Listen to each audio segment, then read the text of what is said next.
Welcome back to VeVe nft with me, Corey, aka Old Rhubarb on VeVe, and today we're going to be looking at the next comic NFT drop from VeVe, Avengers number 47, a first appearance for the Black Knight. Today we're going to look at who is the Black Knight, why should we even care about him, how he ties into Marvel's Phase 4 projects with the Eternals. We'll talk about his sweet, sweet Ebony Blade and what a broken piece of hardware that is. And by the end of this short video, you'll be able to tell yourself and your loved ones why you yet again spent more money on VeVe. Let's do this.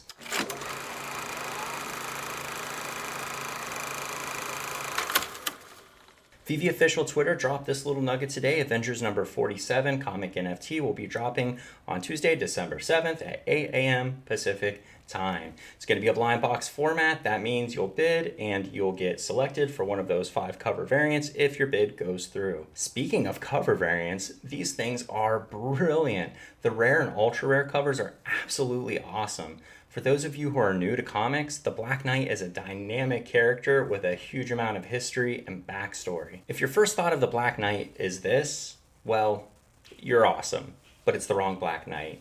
If you're hip to Marvel's Phase 4 projects and the Eternals, then you'll know winter is coming. Wait, no.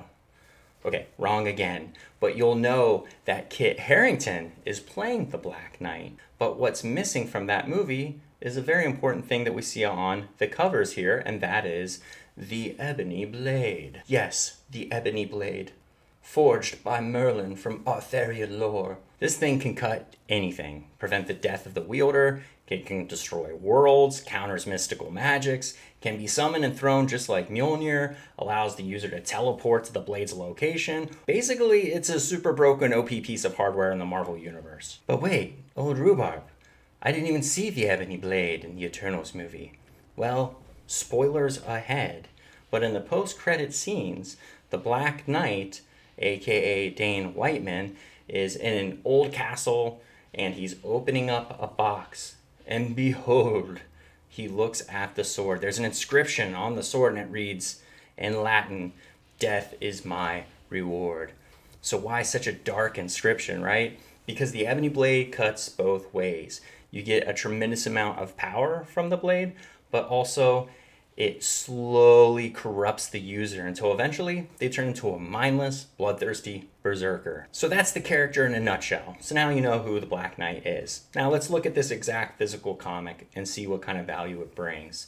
The higher end graded ones are going for a decent amount. In terms of circulation, you can see here there are about 1,200 or so graded ones in circulation from CGC.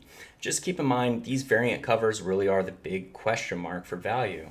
The variants have reduced editions, but are also completely unique. In terms of cool mints, the published date for this one, according to Marvel, is December 1st, 1967. So I'll be looking to snag some of these mints if I can find them. That's a wrap for this info dump. I'll post more whenever I know more, especially whenever we get updated mint numbers and a better look at those beautiful variant covers.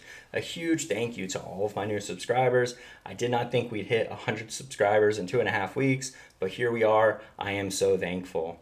This is Corey, aka Old Rhubarb, signing off.